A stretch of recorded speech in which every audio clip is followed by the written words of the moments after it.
Hello mga katuklok. So ngayon itutur ko kayo sa nag-iisang daanan namin papunta sa pamilihan. So nang time na to, napaka fog kasi galing umulan. Ang hirap nito daanan pag laging umulan kasi kailangan namin maglakad kasi hindi ito kaya daanan ng motor.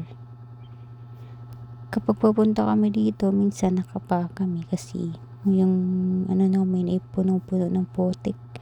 Kailangan namin mag-base pag pupunta kami doon. So, ayan, sa makikita nyo, halos di namin makikita yung bandang unahan kasi ang kapal masyado ng pagsakang lamig-lamig. Ito ang daanan ng mga tao every Sunday para mamili sa mga pangangailangan ng buong linggo.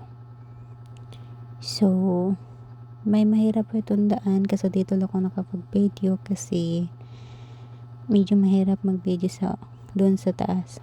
Dito medyo okay na kasi may yung daan dito is okay na. Pero mahirap pa ito daanan.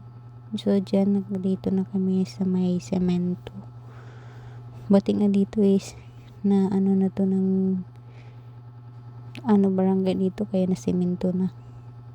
Yun.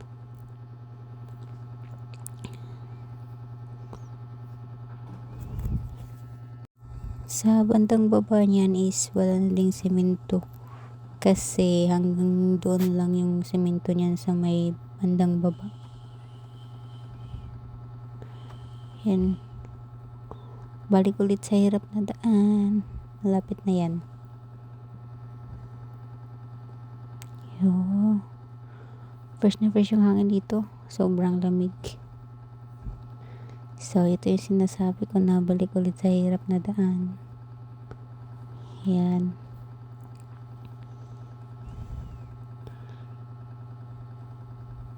So, ayan lang mga kataplok. Papalayin ko na yung camera kasi medyo mahirap na yung daan dyan.